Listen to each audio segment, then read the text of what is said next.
मैनपुरी की करहल सीट इस समय उत्तर प्रदेश में हॉट सीट बनी हुई है और सबसे वीआईपी सीटों में ये शुमार है।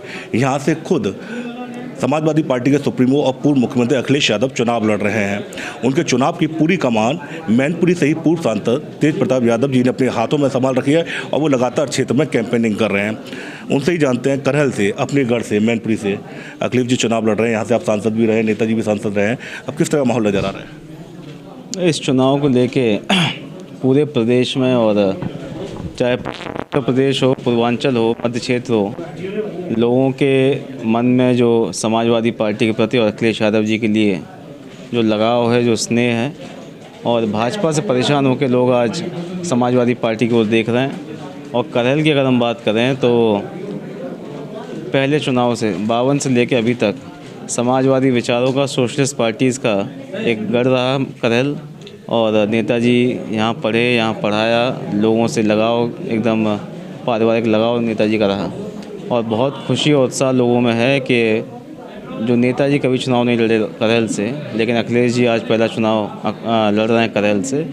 सभी जातियों के, बिरादरियों के लोग चुनाव को लेकर उत्साहित हैं और इसलिए भी खुशी उनके अंदर है कि उनका केवल एक विधायक नहीं बल्कि कल के जो मुख्यमंत्री होंगे वो उनके प्रतिनिधि बनने जा रहे हैं।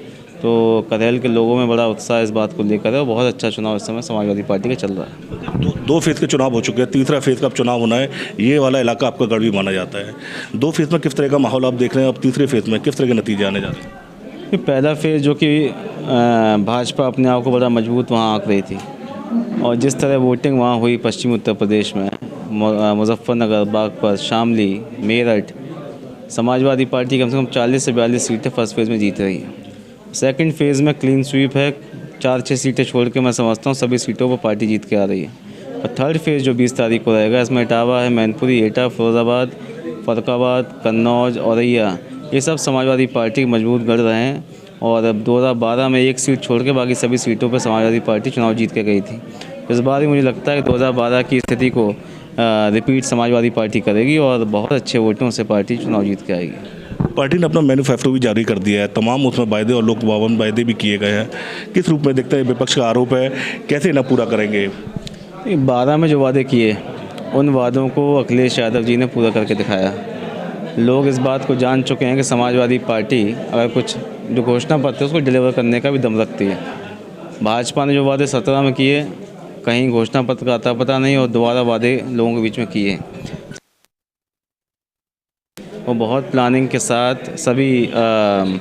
सभी योजनाओं के लिए कहाँ से पैसा आएगा, कहाँ से एलोकेट होगा, कैसे लागू होगा, इम्प्लीमेंटेशन कैसे होगा, बहुत बारीकी से चीज़ों का अध्ययन करने के बाद घोषणा पत्र में लेके आए उन चीज़ों को। और निश्चित तौर पर सरकार जब बनेगी तो वर्ड बाय वर्ड जो हमारा मैनिफेस्टो है उसको इम्प्लीमेंट करने का काम अखिलेश यादव जी करेंगे। कल आरोप लगाया जो भाजपा से कैंडिडेट है, केंद्र सरकार मंत्री भी हैं, कि उन पर हमला हुआ है, क्या कहना चाहेंगे? ये पूरी तरह से झूठी कहानी उन्होंने बनाई है लोगों की सिंपैथी गेन करने के लिए। एक मंत्री जिनके पास CISF का सिक्योरिटी कवर है, तमाम पुलिस उनके साथ चल रही है, और एक कैसे संभव है कि 2 या 3 लोग आके हमला करके गाड़ी तोड़ के चले जाएँ वहाँ से। जिस दिन से वो करहल में आए हैं, लोगों का कोई रिस्पॉन्स भारतीय जनता पार्टी के प्रति नहीं है। मीटिंगें नहीं उनकी हो पा रही हैं, कोई उनको बुला नहीं रहा, वोट मांग नहीं रहे हैं।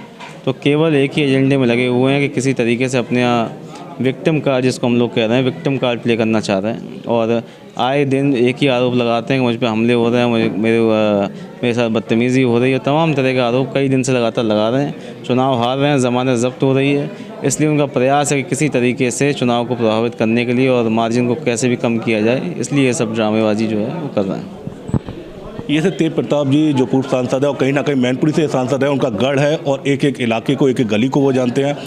खुद अखिलेश यादव जी के लिए वो कैंपेनिंग करें। उनका कहना है कि तीसरे फेज़ में ये चुनाव पूरी तरह से नतीजे सामने आ चुके हैं। समाजवादी पार्टी की सरकार बनने जा रही है और जो घोषणा पत्र उन्होंने और उनकी पार्टी ने जारी किया है अक्षरशः उसका वो पालन करेंगे।